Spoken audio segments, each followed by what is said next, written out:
Yeah, I knew week one that I made a big mistake. And I think that that is one of the most awful feelings professionally is you think everything is going to be fine and you put a lot of belief in what people tell you when they're interviewing you. And then you come in and things are not what they told you and you know off the bat and you're like, oh my God, what did I accept here? And funny enough, the individual who interviewed me the majority of the time, it was a long interview process, so I'm sure you could probably imagine, was gone before I got there.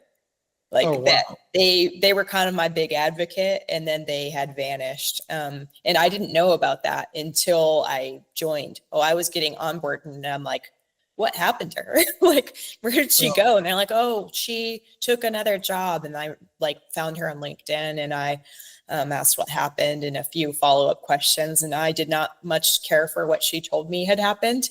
It wasn't good. And then on top of feeling bad about things not adding up, I had who I thought was my ally, and maybe she would have been my ally at the time if she would have been able to keep that job there. But yeah, she did move on to better things. And then, you know, you have that feeling like, ugh, like the market is awful. I can't just quit now. It was already bad by the time I took that job. And I didn't want to yeah. like get back out there with nothing, you know, when your family counts on you. There's a kitty cat in the background that I just got very distracted by. I'm sorry, I pointed that out. You might have to edit that out in the recording or keep it in because I love cats. It's very on brand for me. That's Um, fine.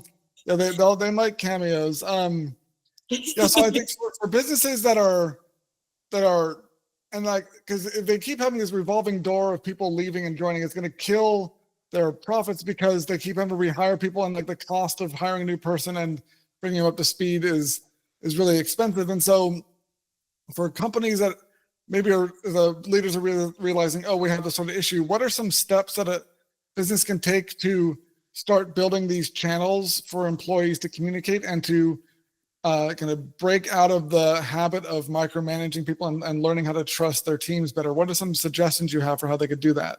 Well, I think you kind of have to look at the way that you operate from the top differently.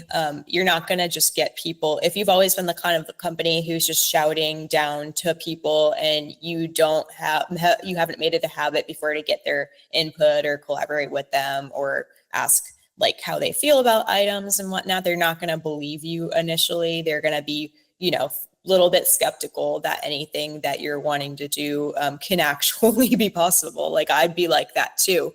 If that kind of change had happened out of the blue at that company that I left, I would have definitely been thinking like that they might be up to something. Like it wouldn't have happened for me. You have to kind of build back that with the people by modeling it. And I think being vulnerable and demonstrating that you can accept other opinions about things and then not chew people's head off for doing that